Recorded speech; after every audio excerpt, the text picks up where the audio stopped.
Satyajit please please नको ना जाऊस मला सोडून. ह्या क्षणाची मी खूप वाट बघितली आणि आज जेव्हा हा क्षण आलाय तेव्हा तो असा हिरावून नको घेऊस माझ्यापासून. प्रिया हा हा काय तमाशा आहे?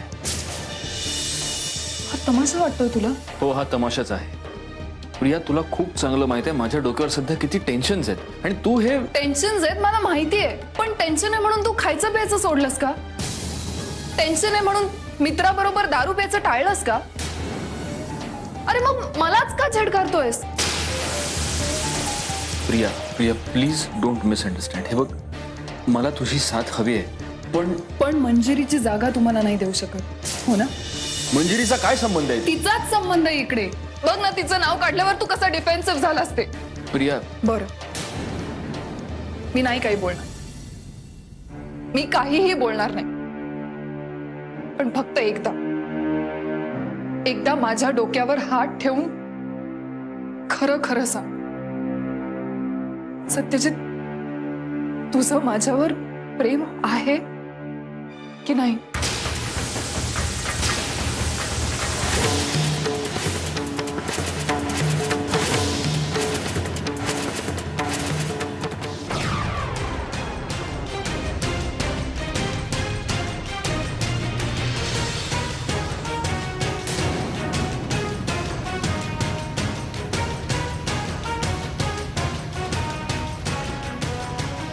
मिळालं. तू काहीही न बोलता उत्तर मिळालं मला. का वागलास तू असं? तुझ्या मनात आलं तेव्हा जवळ केलंस, तुला वाटलं तेव्हा लांब ढकलून दिलंस, तुझ्या हातातलं भावलं करून टाकलंस माझं. आज सगळ्या गोष्टींचे अर्थ लागताय. मी तुला माझ्या भांगात कुंकू भरायला सांगितलं तेव्हा हजार कारण देऊन टाळलंस तू, आणि तुझ्याकडे हार मागितला तेव्हा तो आणून दिलास. का? माझा हट्ट पूर्ण करायचा म्हणून नाही, मंजिरीला दाखवण्यासाठी, हो ना? प्रत्येक वेळी सत्यजित, प्रत्येक वेळी काहीतरी साध्य करायचं म्हणून माझा वापर केलास तू, म्हणून माझ्या जवळ आलास. आणि मी मात्र मूर्ख पावळ तुझ्या नाटकाला खरं प्रेम समजत राहिले.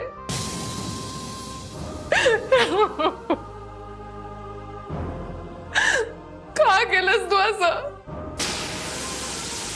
ही अपेक्षा नव्हती तुझ्याकडनं. खेळ मांडून ठेवलायस माझ्या प्रेमाचा.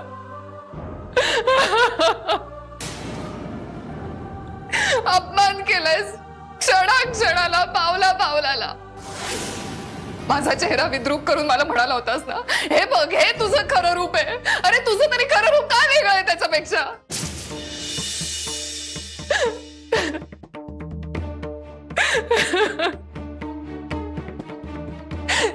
जीव ओवाळून टाकायला तयार होते तुझ्यावर, आणि तू मात्र माझा वापर केलास. कसं केलंस तू असं? लाज नाही वाटली तुला सत्यजित?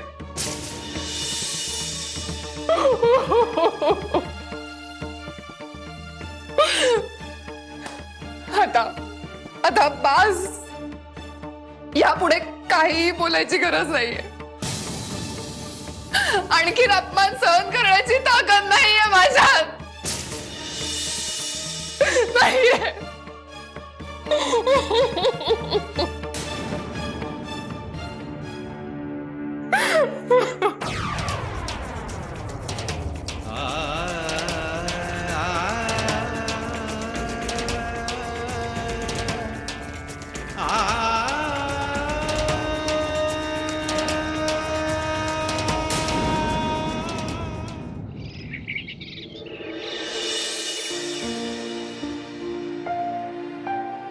काय ग वहिनी, बोलिवलंस मला? वंश, सत्यजित आणि प्रिया फार्म हाऊसला जाऊन 2 दिवस झाले. प्रियाचा काही फोन नाही, काही कॉन्टॅक्ट नाही. तुम्हाला आला होता का फोन? काय बोलायलीस वहिनी? आता तिची तिला सूद असल तर फोन करल ना. माणसं, तुमचा रोख कुठे आहे ते कळत आहे मला. माझा विरोध नाही आहे त्या गोष्टीला. मग आता असं किती दिवस बसून राहायचं आपण? माणसं, हे जर माझ्या हातात असतं तर हा प्रश्नच आला नसता. तुम्हाला तर सगळंच माहिती आहे ना. म्हणून तर काळजी वाटते. आजपर्यंत प्रियानं सत्यजितसाठी काय नाही केलं सांग ना. पण तरी बी तिचं म्हणून असं काही बी मागणं नाही बघ. आपल्याला कळतं ना मग असं किती दिवस शांत बसायचं आपण? पण सत्यजीतच्या लग्नाच्या बाबतीत माझ्याकडून चूक झाली. मी ते मान्यही केले, खूप वेळेला मान्य केले. पण ती चूक सुधारणं आता माझ्या हातात नाहीये. ही परिस्थिती फक्त सत्यजितच बदलू शकतो, पण त्याने मनावर घेतलं तर. मी तर अगदी आतुरतेनं वाट बघतेय प्रिया मला कधी एकदा आई म्हणून हाक मारे. पण सत्यजित, काय सांगू तुम्हाला, त्याच्याशी अगदी स्पष्टपणे समोरासमोर बोलून झालं. त्याला काही न सांगता प्रयत्नही करून झाले, पण सत्यजित काही ऐकायलाच तयार नाही. आता त्यानेच त्याचा पाय पुढे ठेवला नाही तर आपण काय करू शकतो? कपड्याला ठिगळ लावता येतं वंच, पण संसार ठिगळ लावून नाही ना जोडता येत. तेच म्हणते मी. अगं त्यांचा संसार इतका फाटलाय की आता त्याला ठिगळ नाही लावता येणार. याची जाणीव सत्यजितला करून द्यायला पाहिजे. नाहीतर प्रिया बिचारी आशेवर बसायची आणि इथं सत्यजित त्या मंजिरीच्या माग. नाही नाही, असं काही होणार नाही. बघूया, आशा करूया. प्रियासोबत फार्म हाऊसवर 2 दिवस घालवल्यावर सत्यजितला जाणीव होईल कदाचित.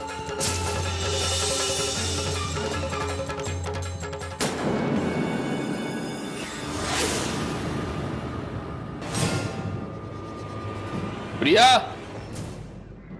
प्रिया. साहेब, प्रियाताई सकाळीच बाहेर गेल्यात. कुठे? काय माहित साहेब. हे रिंग प्रियाताईंचंच आहे का?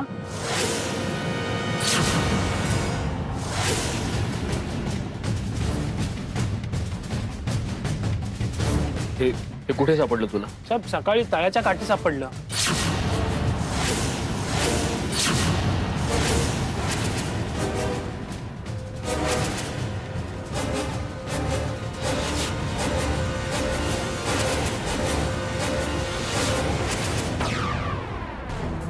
प्रिया,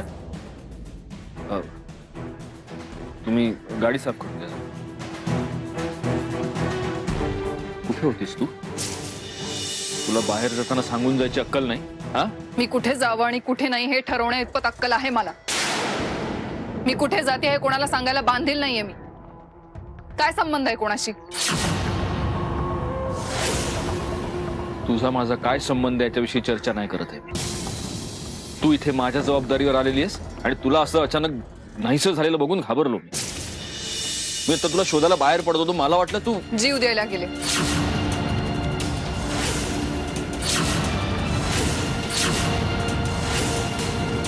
हेच वाटलं ना तुला? बरोबर. खरं तर असा विचार येऊन गेला होता मला, पण याआधी हे करून झालंय माझं. आणि तेव्हा मी सिंपथी मिळवण्यासाठी हे सगळं करते असं तुला वाटलं होतं. त्यामुळे एवढं सगळं करून जर तुला काही कळणारच नसेल तर जीव द्यायचा काय उपयोग आहे? म्हणून मग ठरवलं, आता काहीही झालं तरी हे दुःख सहन करायचं. तुझ्यावर प्रेम केल्याची काहीतरी शिक्षा व्हायलाच हवी ना मला. सो ही शिक्षा मान्य आहे मला. हे बघ प्रिया, हे बघ, उगीच मला टाळायची गरज नाहीये. माझी बॅग पॅक करून तयार आहे मी. तू म्हणशील तेव्हा इकडनं निघूया. नाहीतरी तुझं काम झालंच आहे. त्यामुळे आता आपल्या दोघांना इथे थांबायची तशी काहीच गरज नाही. ही नाश्ता करायला सांगितलंय, आपण अर्ध्या तासात निघूया. तोपर्यंत आवरून ठेव.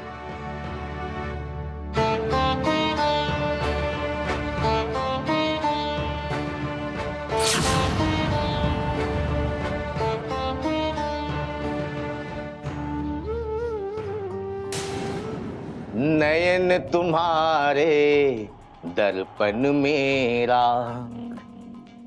चरण तुम्हारे मन अर्पण मेरा. अब तो दर्शन दे दो बाबा, अब तो दर्शन दे दो बाबा, दे दो बाबा तुम्हारी शरण में. तांबड़े बाबा मेरे बाबा बोलाता. नमस्कार दादा. तांबड़े बाबा.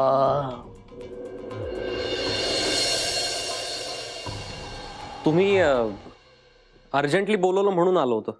आम्ही हा अहो आम्ही कोण पामर तुम्हाला बोलवणार. तांबडे बाबांनी मला आदेश दिला, त्या आदेशाचं आम्ही फक्त इम्प्लिमेंटेशन करतो. हा हो विसरलो. हो तांबडे बाबांचं खाजगी काम आहे तुमच्याकडे, प्रायव्हेट मध्ये. माझ्याकडे? हो माझ्याकडे कुठलं काम? बघा हा हा हा शूरवीर शूरवीर आशिष आशिष आशिष.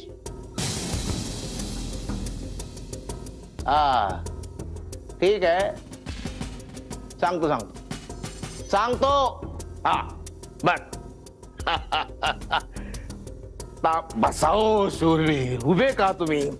आता तांबडे महाराजांनी ताजा मेसेज दिलाय मला आणि मी तुम्हाला ताजा सांगतो. सत्यजित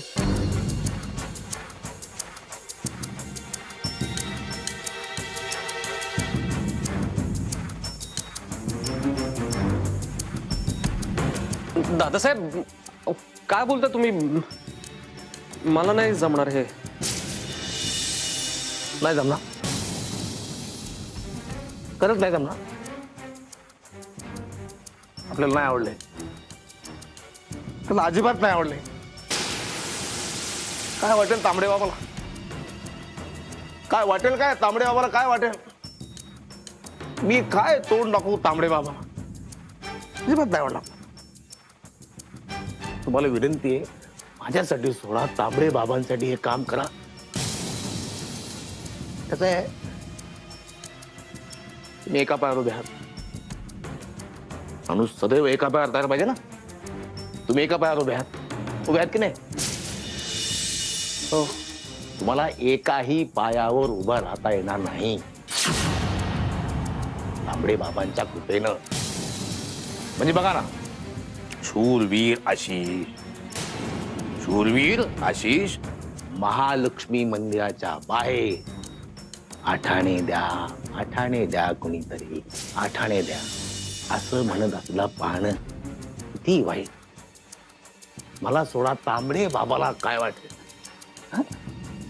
माझ्यासाठी नाही, त्यांच्यासाठी तरी तुम्ही हे करा. तुम्ही हे करा. शूरवीर मी तुम्हाला विनंती करतो, मी तुम्हाला हात जोडून विनंती करतो, तुम्ही हे काम करा. तुम्ही आमचं काम करणार, तुम्ही आमचं काम करणार. या. नयन तुम्हारे दर्पण मेरा, चरण तुम्हारे मन अर्पण मेरा. अब तो दर्शन दे दो बाबा, अब तो दर्शन दे दो बाबा, दे दो बाबा तुम्हारी शरण में. तांबडे बाबा काम झालं, बाबा काम झालं.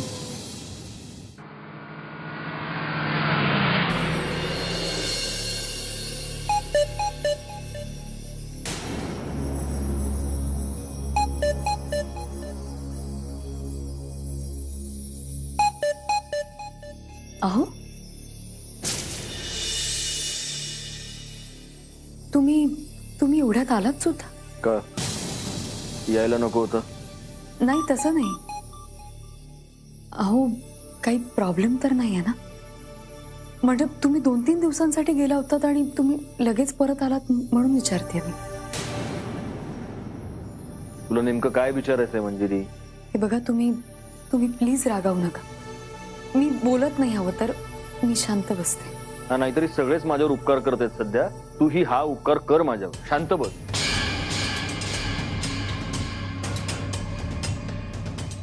अहो तुमच्यासाठी चहा आणू का?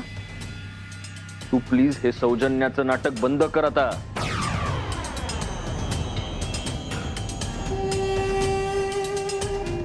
अहो तुम्ही फार्म हाऊसवर गेला होतात. तुळस बघितली का? म्हणजे कशी वाढली, बहरली की नाही? प्लीज. तुळस? अरे हो, याच महत्वाच्या कामासाठी तू पाठवलं होतंस ना मला तिथे फार्म हाऊसवर. आणि याच कामासाठी मीही गेलो होतो एवढ्या लांब. ते तुला सांगायचंच राहिलं. सॉरी. अहो तुम्ही तर मॅडम तुमची तुळस अगदी छान आहे, व्यवस्थित बहरलेली आहे, काहीही प्रॉब्लेम नाही. तुम्ही काळजी करू नका. आणि आता जर तुझी परवानगी असेल तर मला प्लीज 2 मिनिटं शांत बसू दे.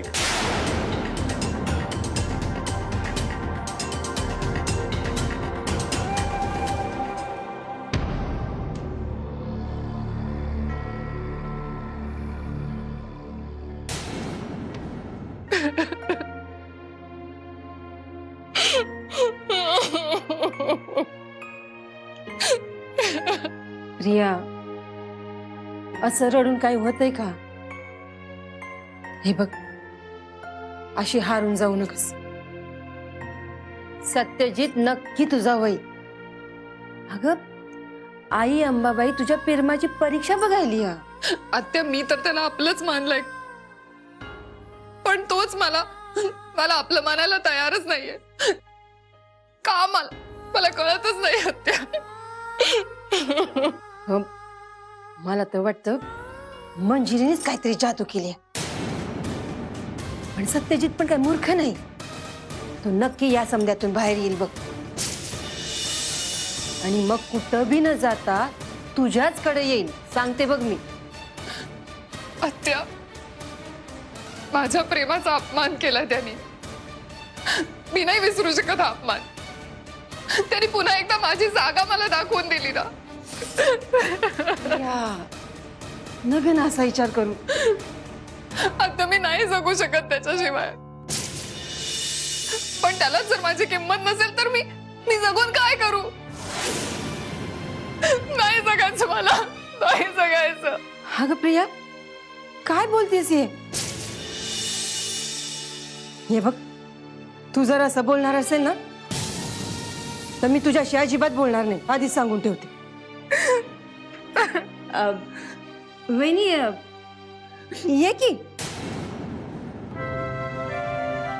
प्रिया, मावशी, फार्म हाऊस वरून आल्यापासून काही बोलली नाहीयेस मला. अगं नाही, मी आता तुझ्याकडेच येणार होते खरंच. आता मी आलीये ना, मग सांग मला काय झालं फार्म हाऊसवर.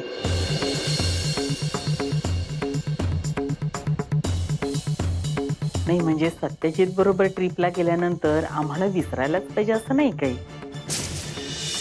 आता तुला काही सांगायचंच नसेल तर ठीक आहे. मी पण तेच म्हणत होते की वहिनीकडे जाऊन सांग की समज. हो ना? अगं नाही, तुला सांगायचं नाही असं खरंच काही नाही. उलट तुला माहितीये का, फार्म हाऊसवर एवढी मज्जा आली. आम्ही खरंच खूप खुश होतो. सत्यजितला पण खूप बरं वाटलं. आम्ही दोघांनी खूप गप्पा मारल्या. खरं सांगते, सत्यजितला इतके दिवसानंतर मनमोकळेपणाने हसताना, भरभरून बोलताना बघून मला खूप आनंद झाला. विचारू नकोस. तुझ्यामुळे ग प्रिया, तू सोबत होतीस ना म्हणून तो इतका मोकळा आणि आनंदी होता बघ. तुला माहितीये मावशी, ऑफिसचं काम निघालं नसतं ना तर आम्ही 2 दिवस आणखीन थांबणार होतो.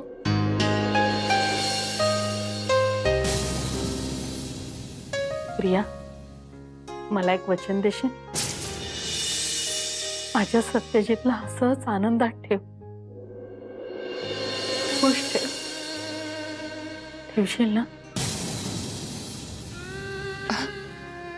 मावशी, तू अजिबात काळजी करायची नाहीस.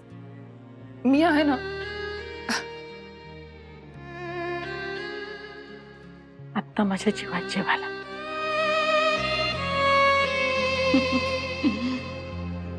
येते मी.